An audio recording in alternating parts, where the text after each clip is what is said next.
an EHS Today Magazine Safety Leadership Institute board member, a credentialed safety instructor for the University of Alabama at Birmingham, OSHA VPP Special Government Employee, an ASSE professional member, a certified safety professional, a patented inventor, an engineer, a writer for several industry publications and social media outlets, including EHS Today magazine, Jennings Wire the World for Success, several ASSE practice specialty publication, and LinkedIn.com, and author of the book, Not Intuitively Obvious, Transition to the Professional Work Environment. Do you have any time?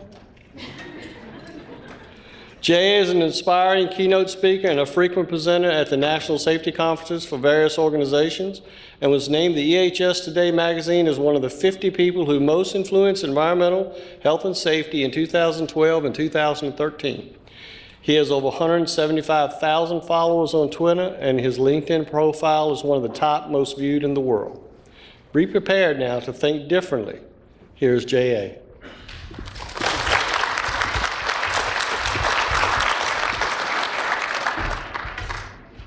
Wow, hello everybody. How are we doing after lunch? I have a secret admission to make. I don't have any PowerPoint slides, is that okay? I figured, you know, you're gonna get a lot of PowerPoint slides this week, so I figured that today, for this period of time, there will be no PowerPoint slides. That's it, what you see up there. Commissioner Davenport, thank you very much for this opportunity. You know, a few years ago, it's been several years when I went to my first VOSH conference, and at that time I called it VOSH, and you know, it's really VOSH. And I was sitting in the back of the room, and I was wondering, what would it take to be like the guy that opens the session? Like, what do I have to do that? And then, so I figured that today, I would give you what the secret is to be up here. And it's really a two-step process. The first step is this. Your jacket has to match the napkins. That's the first step. And the second step is, when Warren calls and said, Dr. Michaels can't make it, can you kind of step in? You have to say, yes, we can. So thank you, Dr. Michaels, for this opportunity to open this conference. So how exciting is this? Today, we're about to start an adventure, a journey this week. But before we do this, talk about the tagline for this conference, which is Back to the Future with Safety and Health. When I first read this tagline, I couldn't help but to consider if going back to the future is really a possibility, since the past and the present are referenced in time measurements. And what about the concept of time anyway? And its relationship with each, like the past and the present and the future. So I did a little research. In the concept of time, picture this. If you are 92 years old or older, you're older than sliced bread, which was invented in 1928. Harvard University was founded in 1636, before calculus was invented in 1684.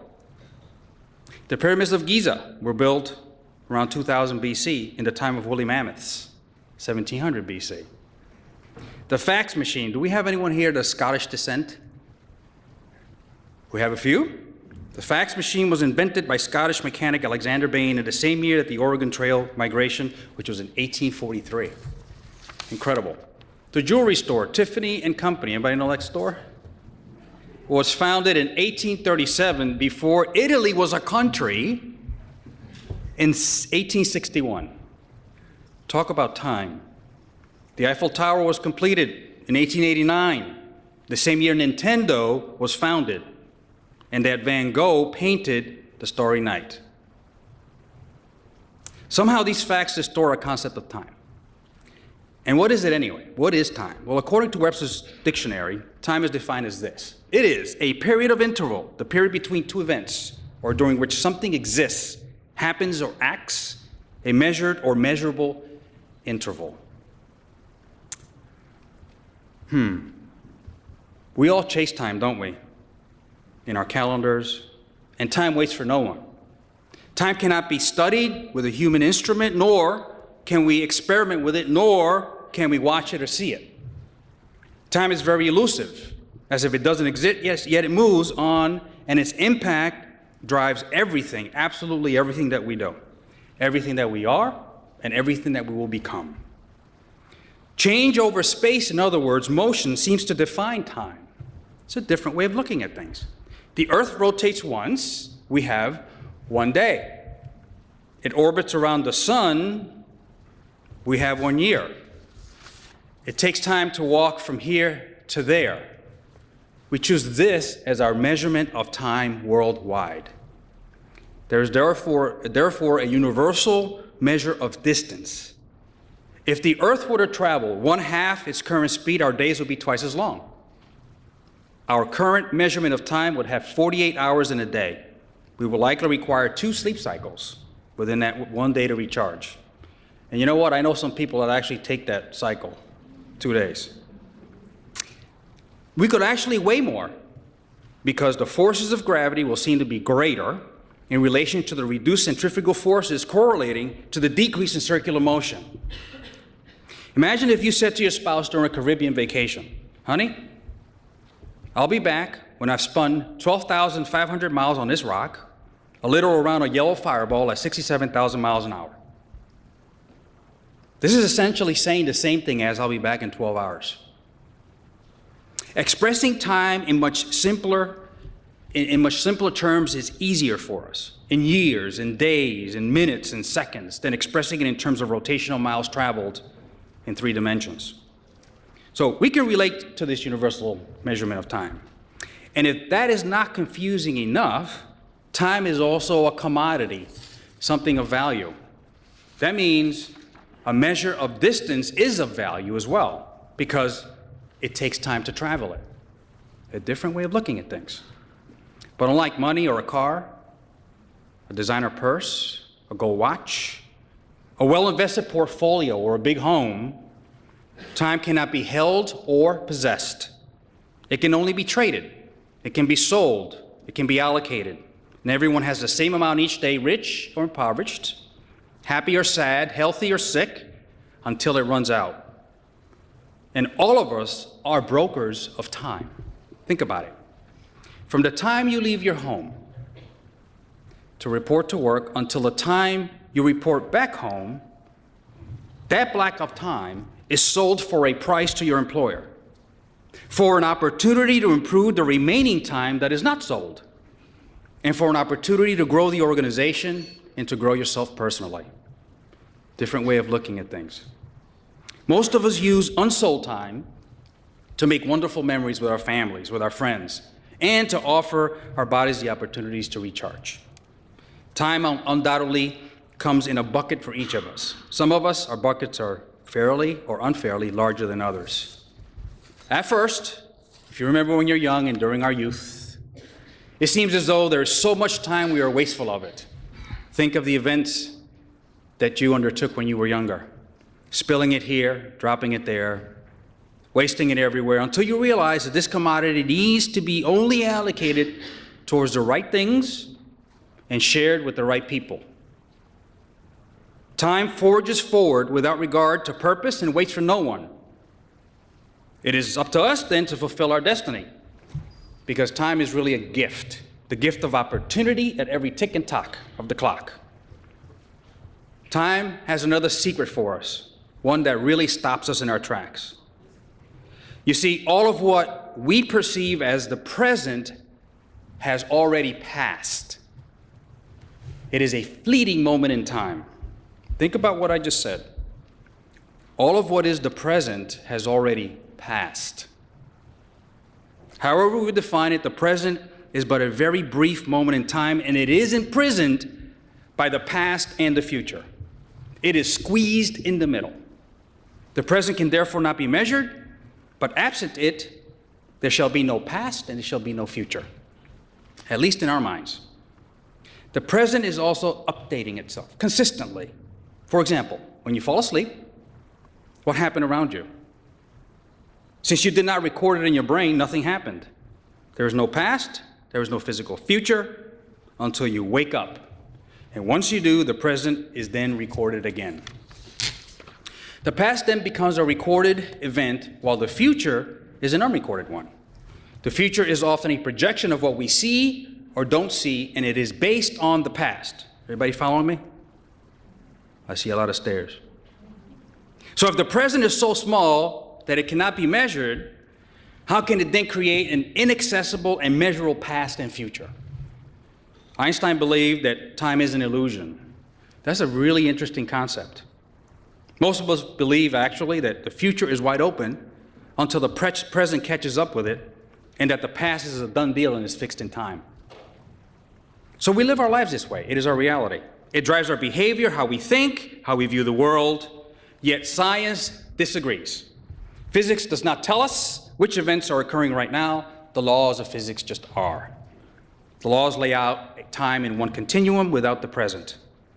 Every event in the past and the future is implicit in the current moment, according to physics. So to me, the concept of time is rather relative. It can be speeded up or slowed down. And everyone experiences time differently. So to prove a point, think about when you first fell in love. Think about that time. How the hours seemed like minutes. I see some smiles. And the days seemed like weeks away. Remember those times? Then you get married. Now I'm going to fast forward you 25 years. So how long is 10 minutes now? So as a matter of fact, research has shown that the lag time between what happens now and when we actually experience it is 80 milliseconds. It's a brain thing. We are back to distance and the reaction as a time limitation. So external stimuli must travel some distance to reach the sensors in our brains, and then we must process it, and then since distance is time, that means that when I'm talking in the present, you're listening to me in the past, 80 milliseconds ago. You still with me? Is there still a present? And the more time passes, this order, without intervention, as explained by the second law of thermodynamics, entropy, takes hold. This means that if left unattended, that Caribbean vacation we just talked about that you're on will be a disaster, especially if you get back with your spouse 12 hours later.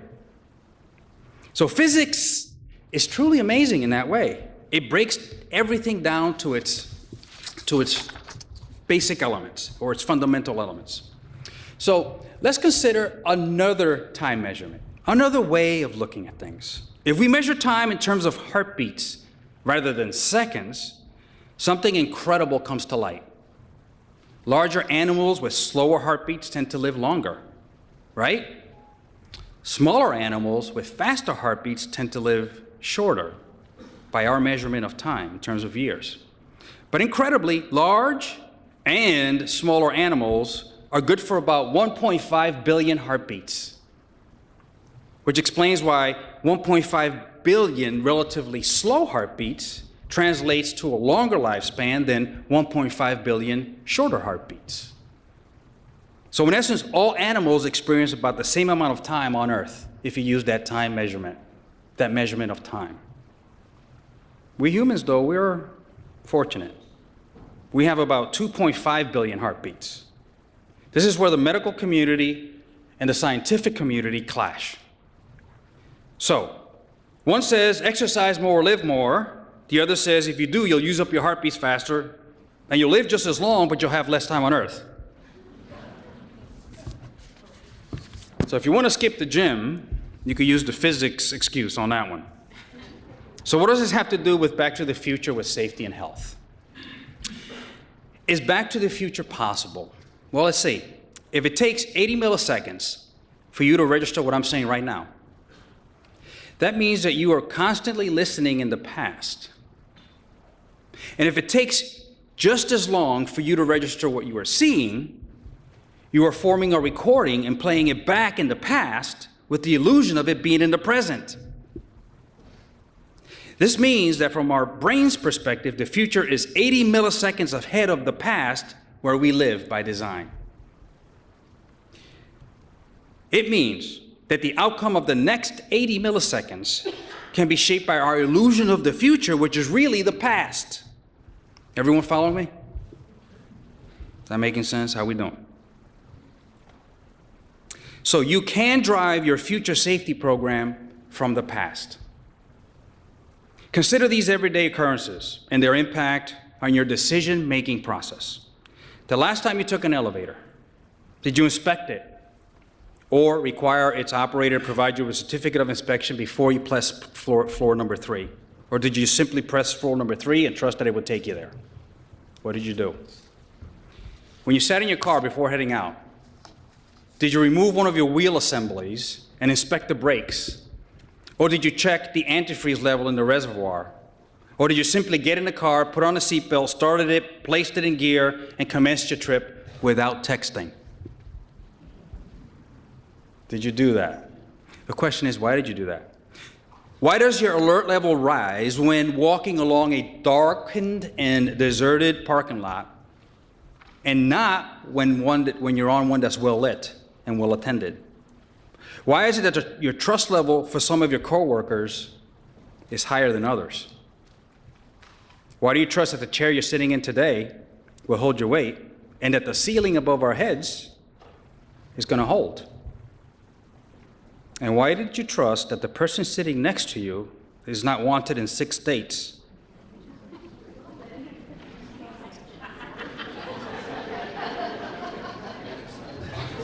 And that they're not carrying a communicable disease? We just sat there. As a side note, physics tells us that all masses have a gravitational force, and that this force acts to draw objects closer and closer, and in the forceful pulling process, both masses slightly distort. So what does this mean? This means that the person sitting next to you is attracted to you, and you to them, and that in this process, you're in fact distorting each other. How are we doing?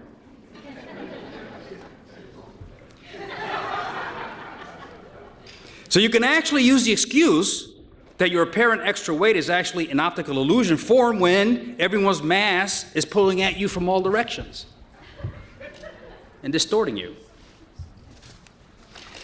That may or may not explain a lot. Physics, you gotta love physics. So let's revisit the question of why we trust what we trust in everyday life. How many of you have friends that you know with a phone call, they will be there? How many of you can think of a friend with a phone call that you just make and you know whatever it is, regardless of what it is, regardless of what time it is, the season it is, that they will be there for you? How many of you have friends like that? Hopefully everybody will raise their hand. Why is that? Why is it that you know that for a fact? You see, you're creating a certainty from an uncertainty. And how are you drawing that conclusions? So let's revisit those questions about trust in everyday lives. All of these interesting and inquisitive questions have only one answer. All of them. The chair, the ceiling, the friend, the car, the elevator. You did what you did because there is a proven track record of performance. A proven track record of performance. I attended part of the ASSC meeting this morning, and one of the presenters talked about the teenagers' ability and keen ability to disengage the risk from pain. The risk they're taking from pain is totally disengaged as a teenager. So the question is, why is that? There is a history of desirable events that naturally cause you to draw that conclusion about future performance.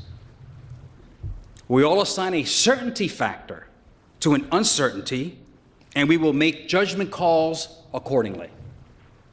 So let's say your employee had one injury every year, and he has a history of recurring injuries year after year.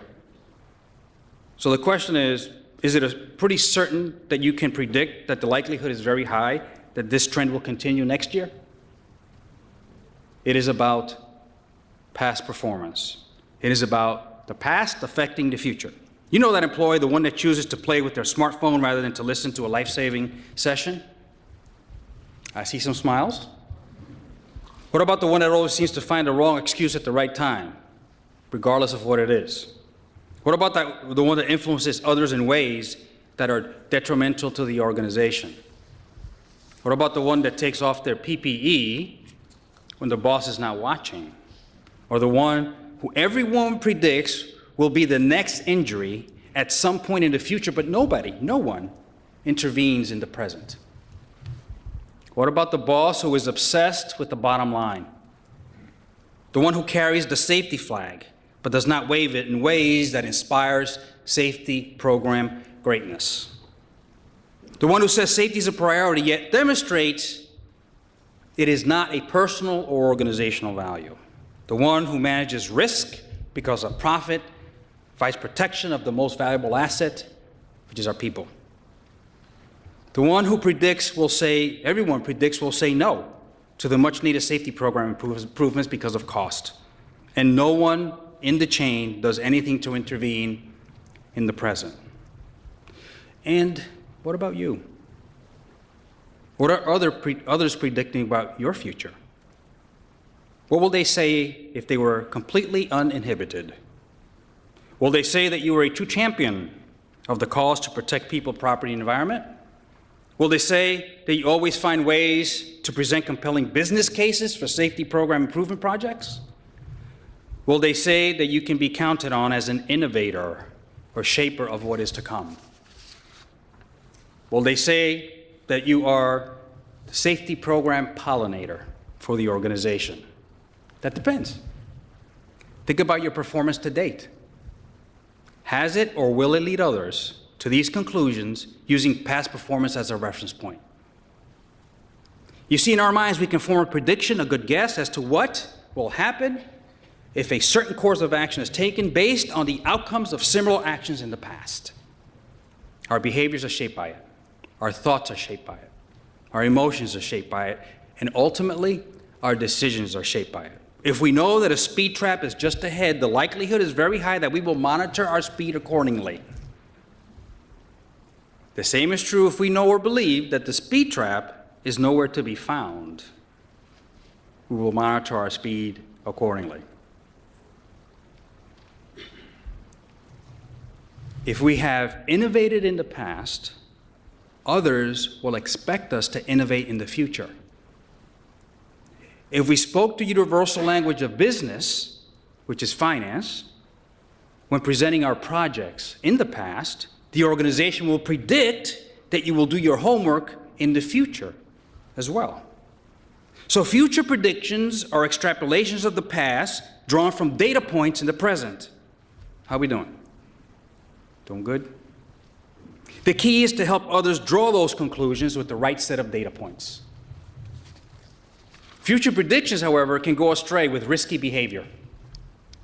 For example, if we text and drive today, then we can text and drive tomorrow. Is that true?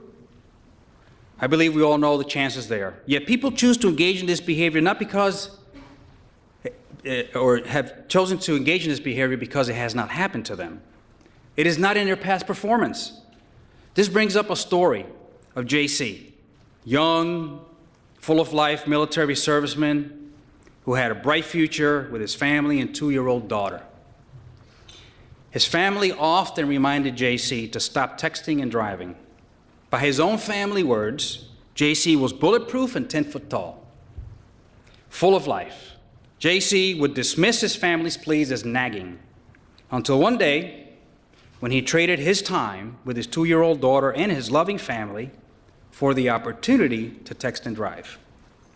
He was fatally ejected through his windshield when his vehicle veered off the road. Past performance, gone astray, making predictions without accounting for risk. His past performance had produced predictable results which he used to justify the outcome of future texting and driving events. So this could work both ways. Using the past to help predict the future and not accounting for risk is dangerous. using the past to help predict the future, accounting for risk, is the way to go. So he paid the ultimate price for this assumption, and he was obviously wrong. So if predictions and subsequent behaviors are based on past performance, this means that the past can foretell the shape of the future, sometimes inaccurately, as we talked about in the JC case. But since we are recording the future in the past, can we possibly catch up with it? And the answer is yes, we can. We have to defy the laws of physics, however. You see, your personal track record helps shape the opinions of others about you. They can predict, they can reach a conclusion, right or wrong, about what you're about. The same is true about your organization and your safety program's future performance. From a leader's perspective, can you withstand the weight of the assignment? Can your organization count on you to take it to the next level when it counts, when the chips are down? Can they count on you to drive performance or will your engines simply not work? Are you the one at the other line, just like your best friend, which will be there when needed? Will your organization's most valuable assets, the employees, actively own their safety program, or will they treat it like Ebola? This all depends on how you drive your safety program from the past. Creating a certainty with making yourself a certainty.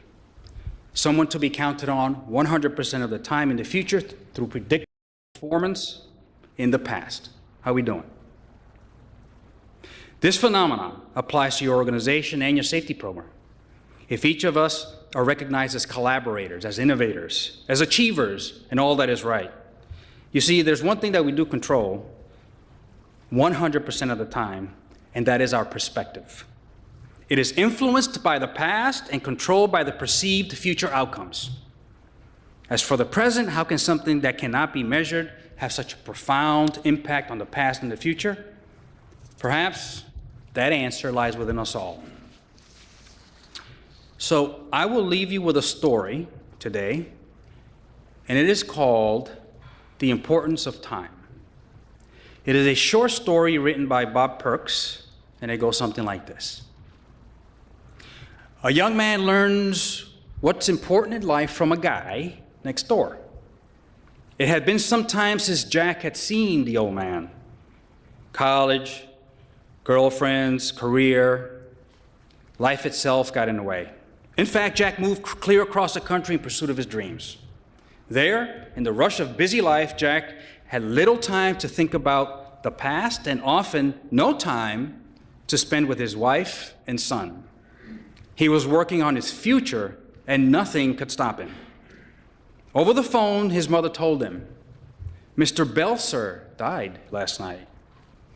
The funeral was Wednesday. Memories flashed through his mind like an old newsreel as he sat quietly remembering his childhood days. "Jack, did you hear me?" "Oh no, sorry, Mom. Yes, I heard you. It's been a long time since I thought of him." "I'm sorry, but honestly, I thought he died years ago," Jack said. "Well, he did not forget you. Every time I saw him, he'd ask how you were doing. He'd reminisce about the days you spent on his side of the fence, as he put it," Mom told him. "I love that old house he lived in," Jack said. "You know, Jack, after your father died, Mr. Belser stepped in to make you and made sure that stepped in to make sure you had a man's influence in your life," she said. "He's the one that taught me carpentry. I wouldn't be in the business if it wasn't for him," Jack said. "He spent a lot of time teaching me things he thought were important." "Mom, I'll be there for the funeral," Jack said. As busy as he was, Jack kept his word. Jack caught the next flight to his hometown. Mr. Belser's funeral was small and uneventful. He had no children of his own. Most of his relatives had passed away. The night before he had returned home, Jack and his mom stopped by to see the old house next door one more time. Standing in the doorway, Jack paused for a moment. It was like crossing over another dimension, leaping through space and time. The house was exactly as he remembered. Every step held memories, every picture, every piece of furniture. Jack stopped suddenly. "What's wrong?" his mom asked. "The box is gone," he said.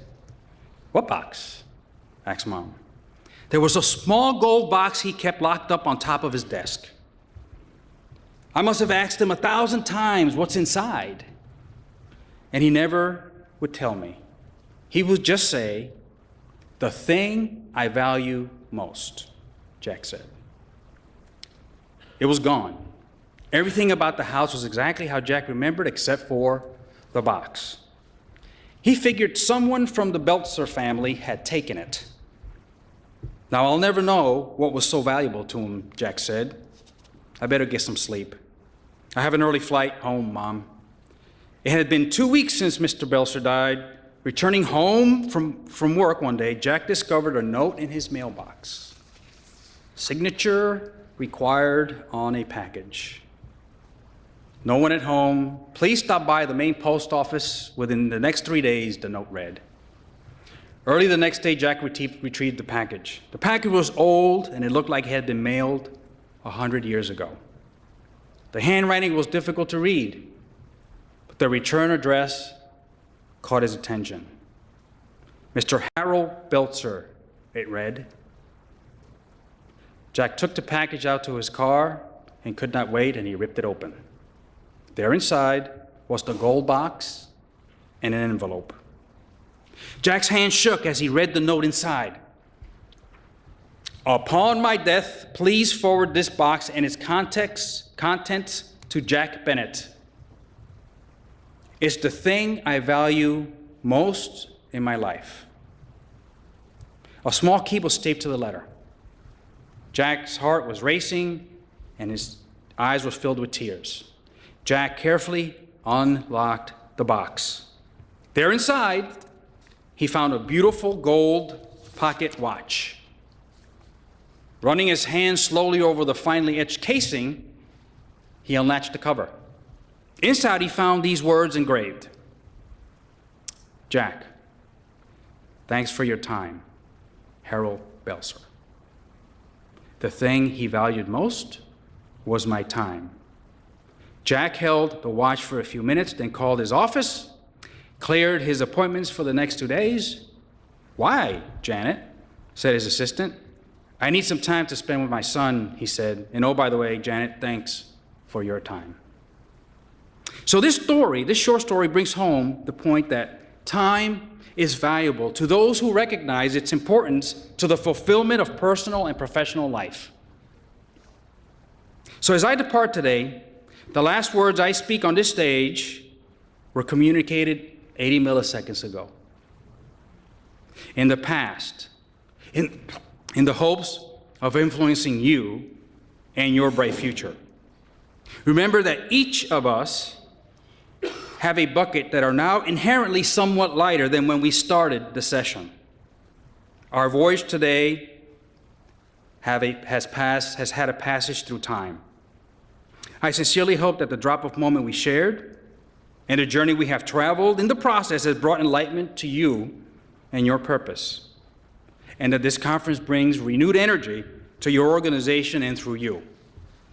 So in the curious words of Mark Twain, there are 2 important days in your life: the day you were born and the day you found out why. So thank you very much for this opportunity to share my why with you. And remember to return back to the future with safety and health. Peace.